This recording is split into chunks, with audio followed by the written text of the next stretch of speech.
नमस्कार, मैं धर्मेंद्र सिंह। आज आपको कक्षा 7 की प्रश्नावली 3A के बारे में बताऊंगा। आप सभी को नमस्कार और इस चैनल को ज़्यादा से ज़्यादा शेयर करें, सब्सक्राइब करें, लाइक करें। तो प्रश्नावली 3A, इसका पहला सवाल। तो पहला सवाल क्या है? किसी कक्षा की वार्षिक परीक्षा में 60 शिक्षार्थियों के परिणाम निम्नांकित पाई ग्राफ द्वारा निरूपित हैं, चित्र देखकर बताइए। तो पहले तो ये पाई ग्राफ के बारे में समझ लो थोड़ा सा। तो पाई ग्राफ क्या होता है? एक वृत्त होता है और वृत्त में कितने अंश का कोण होता है? 360 अंश का। कितने अंश का होता है? 360 अंश। तो इसी 360 अंश में सारे शिक्षार्थी आते हैं। तो अब ये पहला सवाल है, जैसे तो वृत्त का मान कितना है? 360। तो इसमें सबसे पहले इसका जो फर्स्ट सवाल है उसको देखेंगे। फर्स्ट क्या है? सबसे अधिक शिक्षार्थी किस श्रेणी में उत्तीर्ण हुए? तो किस श्रेणी में हुए? सबसे बड़ा कोण किसका है? ये दिया है द्वितीय श्रेणी, 180 अंश का। तो 180 अंश हो गया, समझ में आ गया? 180। अब शिक्षार्थी निकाल ले हैं, तो 180 × 60 बटे 360। क्योंकि 360 क्यों आए? क्योंकि एक इस वृत्त का मान होता है। 60 दिया है शिक्षार्थियों की संख्या और 180 अंश, तो 180 दूनी 30 दूनी 60। तो फर्स्ट में उत्तर कितना आ जाएगा? 30 विद्यार्थी आ जाएगा आपका उत्तर। तो सबसे अधिक तो इसमें लिखेंगे द्वितीय श्रेणी। ठीक है, इस तरह से आपका फर्स्ट हो गया। इसी का सेकंड, तो सेकंड में क्या है? सबसे कम। तो सबसे कम क्या निकालना है? उत्तीर्ण। देखो 30 है, ये अनुत्तीर्ण है, इसलिए ये कम नहीं माना जाएगा। सबसे कम क्या आ जाएगा? प्रथम श्रेणी। तो कितने हैं? 60 अंश। 60 × 60 बटे 360। 6 बार 6 10 60। कितने? 10 शिक्षार्थी। किसमें? प्रथम श्रेणी में। ये आ जाएगा आपका सेकंड। अब इसी में इसका थर्ड देख लेते हैं। थर्ड क्या है? अनुत्तीर्ण शिक्षार्थियों की संख्या। तो 30 × 360, वो 30 × 60 बटे 360। 6 बार कट गया, 6 पंचे 30, कितने आ गए? 5। ठीक है, फिर है चौथा। प्रथम श्रेणी द्वितीय श्रेणी का अनुपात। तो प्रथम श्रेणी में कितने आए थे? 10 और द्वितीय श्रेणी में कितने आए थे? प्रथम श्रेणी में आए थे आपके 10, सॉरी हम इसको बंद ही किए देते हैं। तो प्रथम श्रेणी में कितने आए थे? 10 और द्वितीय श्रेणी में कितने आए थे आपके? 30। तो इनका अनुपात बना लो तो क्या आ जाएगा? 1:3 आ जाएगा आपका आंसर। ठीक है, तो इस तरह से 3A का पहला सवाल हो गया। अब है दूसरा।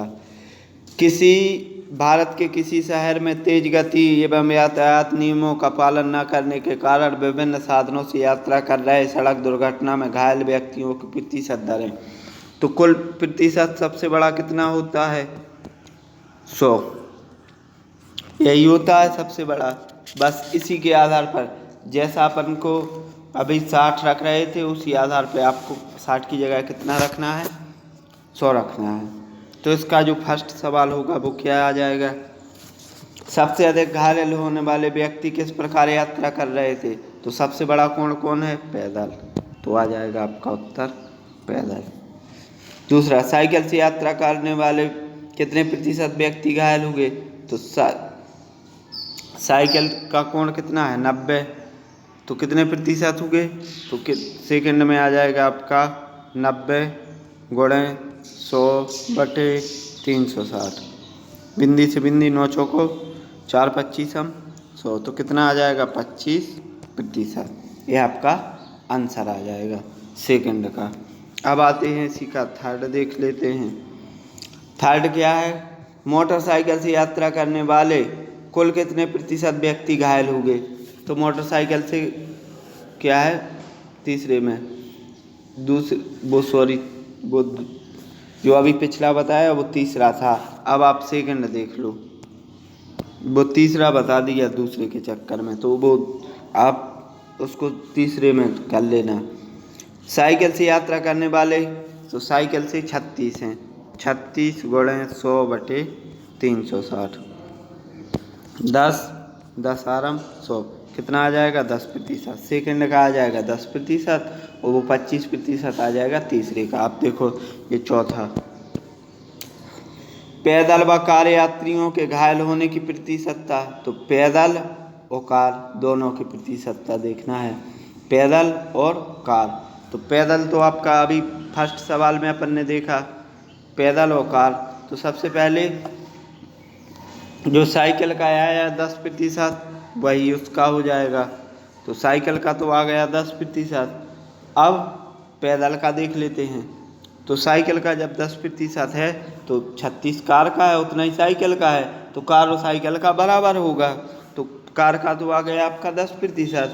अब पैदल का निकाल लेते हैं, तो 144 गुणे 100/360, बिंदी से बिंदी, 36 चौको, ये आ गया आपका 40%, और ये आ गया 10%। इन दोनों का प्रतिशत निकालना है, तो यहाँ देख लेते हैं 10 बराबर 40, बिंदी से बिंदी, कितना आ गया 1:4 आ गया। ठीक है, और नहीं सॉरी, इसमें ये नहीं करना है, प्रतिशतता कितनी होगी, तो 40 और 10 50% आ जाएगा आपका आंसर। ठीक है, अब पांचवा देख लेते हैं। विभिन्न यात्रा साधनों से घायल होने वाले व्यक्तियों की कुल प्रतिशतता कितनी है, तो केवल पैदल छोड़ के बाकी के सब वाहन हैं। तो पैदल में आए थे आपके 40, तो कुल थे 100 में से 40 घटा देंगे तो ये आ जाएगा 60%। समझ में आ गया। तो इस तरह से आपका दूसरा। तीसरे में कुछ नहीं करना, सिर्फ इतना करना है, पंचायत भवन के प्रांगण में वृत्ताकार क्षेत्रों में फूलों के पौधे लगे हैं, आधे क्षेत्र में गुलाब हैं, तो ये आ गया गुलाब। 1/3 क्षेत्र में गेंदा, इधर आ गया गेंदा, इधर आ गया डहलिया। ठीक है, बस इस तरह से आपको प्रदर्शित कर देना है। अब आ गया आपका चौथा, ये हो गया था आपका तीसरा, नंबर नहीं डाल पाए लेकिन डाल लेना। अब ये चौथा, 36 शिक्षार्थी हैं किसी समूह में, पाईग्राफ बनाया गया है, श्रेणी वो निकालनी है। तो पहले 180 गुणे कितने थे कुल 36/360, ये कितना 10 बार कट गया बिंदी से बिंदी, तो ये तो आ गया 18। तो गुलाबी में कितना भर लेंगे 18, सफ़ेद में 60 गुणे 36/360, कितने कटा 10, इसमें भर लेंगे 6। और अगला है 120, तो 120 गुणे आपका हो जाएगा 36/360, 10 कितना आ जाएगा 12। तो ये इस तरह से आपके भरे जाएंगे। अब देखते हैं पांचवा सवाल।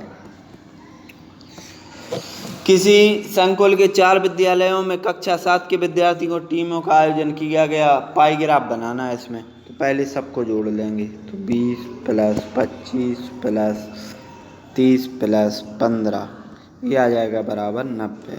टोटल 5 5 10 0 हासिल 1 2 3 5 2 7 2 9, ये आपका 90 आ जाएगा। अब पाईग्राफ को किस तरह से बनाएंगे, इनमें से एक को लेते जाएंगे, क्योंकि पाईग्राफ का मान कितना होता है 360, यही होता है पूरे पाईग्राफ का मान 360 होता है। कोई भी वृत्तकोण है वो अधिकतम 360 अंश का होगा। तो अब पाईग्राफ बनाना है, तो पहला निकाल लेते हैं। तो पहला आ जाएगा 20 गुणे 360/90, बिंदी से बिंदी 9 चौको 36, तो पहला कितना आ गया 80 अंश। तो आपका जो पहला हो जाएगा वो आ जाएगा 80 अंश। ठीक है, अब इसी तरह से आप सेकंड निकालेंगे। सेकंड में कितना है 25, मतलब इसी सवाल का 25 गुणे 360 कितना आ जाएगा आपका 90, तो ये 4 बार कट गया, 25 चौको 100। इसी तरह से आपका 30 चौको 120 और 15 चौको 60, और पहला आ गया था 80 और ये आ गया था आपका 100। इस तरह से आपके चारों उत्तर निकल आए। अब इसको ऐसा पाई ग्राफ बना के भर लेंगे। तो एक ये आ गया आपका 120। 120 में लिखेंगे सी, इधर लिखेंगे 120। दूसरा आ गया आपका 60, तो 60 में लिखेंगे आप डी, ये इधर 60 अंश दर्शा लेंगे। फिर तीसरा आ गया आपका 80, तो 80 में लिखेंगे ए और इसमें लिखेंगे बी। तो इस तरह से, और इधर आप ज़रूर लिख दें कि इसमें कितना आया है ये में हैं, तो इसमें आ गया 80 अंश का कोण। तो इस तरह से आपका ये हो गया। अब है आपका लास्ट छठवां। तो छठवां में भी वही करना है जो आपने पाँचवें में किया है। इसको भी जोड़ लेंगे 40 + 20 + 15 + 15 + 10, 30 10 40 20 60 40 100। इसका एक फल कितना आ गया 100।